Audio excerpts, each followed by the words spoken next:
पूर्ण बहुमत की सरकार है जिसने जीएसटी जैसी आधुनिक टैक्स व्यवस्था लागू कर देश का कई दशक पुराना इंतजार समाप्त किया।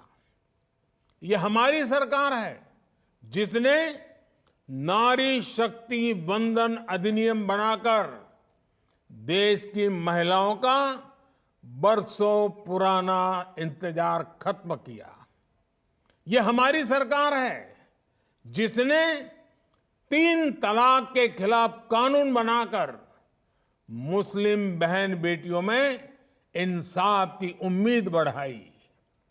यह हमारी सरकार है जिसने 3 दशकों के इंतजार के बाद नई राष्ट्रीय शिक्षा नीति लागू की। यह हमारी सरकार है जिसने एससी, एसटी, ओबीसी का हित सुरक्षित रखते हुए भी गरीब युवाओं को 10% आरक्षण का प्रावधान किया। और ये हमारी सरकार है जिसको अयोध्या में रामलला के विग्रह की प्राण प्रतिष्ठा का साक्षी होने का अवसर मिला है। जब देश में पूर्ण बहुमत की सरकार होती है तो नीति में, निर्णयों में स्पष्टता होती है। इसका सीधा प्रभाव वैश्विक स्तर पर देश की साख पर भी पड़ता है। और साथियों, मैं बताता हूं, मैं जब दुनिया के बड़े बड़े दिग्गजों को मिलता हूं ना, बड़े बड़े नेताओं को मिलता हूं ना, दुनिया के कोई भी बड़े देश हो, जब मैं उनसे हाथ मिलाता हूं ना, तो अकेला मोदी हाथ नहीं मिलाता है। 140 करोड़ देशवासी मेरे साथ खड़े होते हैं। और ये दुनिया को प्रभावित करता है। ये ताकत होती है पूर्ण बहुमत वाली सरकार की। आज दुनिया में भारत की साख एक नई ऊंचाई पर है। आज भारत के पासपोर्ट को बड़े गर्व के साथ दुनिया में देखा जाता है। और ये युवाओं के लिए बहुत बड़ी अपॉर्चुनिटी है। इस वजह से बीते वर्षों में भारत में रिकॉर्ड एफडीआई आया है। भारत का विदेशी मुद्रा भंडार भी आज रिकॉर्ड स्तर पर है। कभी सोना गिरवी रखना पड़ता था, आज दूसरी स्थिति है। ये देश में रोजगार के भी नए मौके लगातार बना रहा है। साथियों, आपको याद होगा, लाल किले से मैंने कहा था कि यही समय है, सही समय है। 10-12 साल पहले भारत में जिस तरह की परिस्थितियां थी, उन्होंने देश के युवाओं का भविष्य अंधकारमय बना दिया था। उस समय आप में से बहुत सारे लोग, कोई 8 साल का होगा, कोई 10 साल का होगा, कोई 12 साल का होगा, हो सकता है उस समय की सारी स्थितियां आपको पता भी ना हो।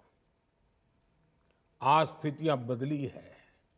हम आज जिन पॉसिबिलिटीज की बात कर रहे हैं, 2014 से पहले की जनरेशन ने उनकी उम्मीद तक छोड़ दी थी। आप में से कई न्यूज़पेपर्स पढ़ते होंगे। आज हर दिन नई खबर आती है कि देश ने इस सेक्टर में ये बड़ी उपलब्धि हासिल की। लेकिन 2014 से पहले के अखबार खोलिए, आजकल वो सब इंटरनेट पर अवेलेबल है। तब आए दिन, वो जमाना था, तब आए दिन करप्शन और स्कैम की खबरें हेडलाइन में छपती थी। हजारों करोड़ रुपयों के घोटाले सामान्य बात थी। आज उस समय आए दिन देश के नौजवान सड़कों पर उस समय की सरकार के खिलाफ प्रदर्शन करते थे। मुझे संतोष है कि हम उस अंधकारमय स्थिति से देश को बाहर निकाल पाए हैं।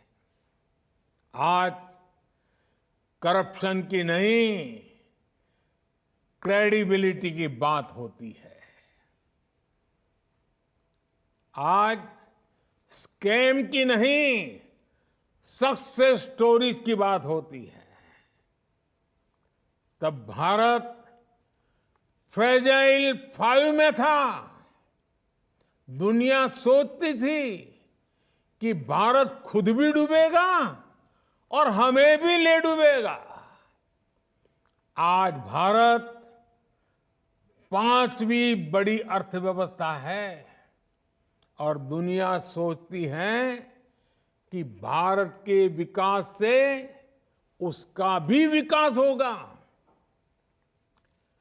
आने वाले कुछ ही वर्षों में भारत दुनिया की टॉप 3 इकोनॉमी में शामिल हो जाएगा। आने वाले कुछ ही वर्षों में भारत की इकोनॉमी $7 ट्रिलियन को पार कर जाएगी। अर्थव्यवस्था के इतने बड़े विस्तार का बहुत बड़ा लाभ भारत के युवाओं को ही होगा। उनके लिए नए नए सेक्टर्स में रोजगार के बहुत सारे नए मौके आएंगे। इसलिए ही मैं कहता हूं, यही समय है, सही समय है। साथियों, आज का भारत सबसे युवा है। इसी युवा प्रेरणा से आज का भारत बड़े लक्ष्य तय करता है और उन्हें प्राप्त भी करता है। सोलर एनर्जी से जुड़े कितने ही लक्ष्य, रिन्यूएबल एनर्जी से जुड़े लक्ष्य भारत ने तय समय से पहले हासिल करके दिखाए हैं। भारत आज दुनिया को दिखा रहा है कि प्रकृति की रक्षा करते हुए भी विकास कैसे किया जा सकता है। आपने देखा है, भारत की रेलवे ने साल 2030 तक 0 कार्बन एमिशन का लक्ष्य रखा है। भारत ने साल 2070 तक नेट जीरो का भी लक्ष्य रखा है। आज भारत में इलेक्ट्रिक मोबिलिटी पर अभूतपूर्व जोर दिया जा रहा है। बहुत ही जल्द भारतीय रेलवे का 100% इलेक्ट्रिफिकेशन भी होने जा रहा है।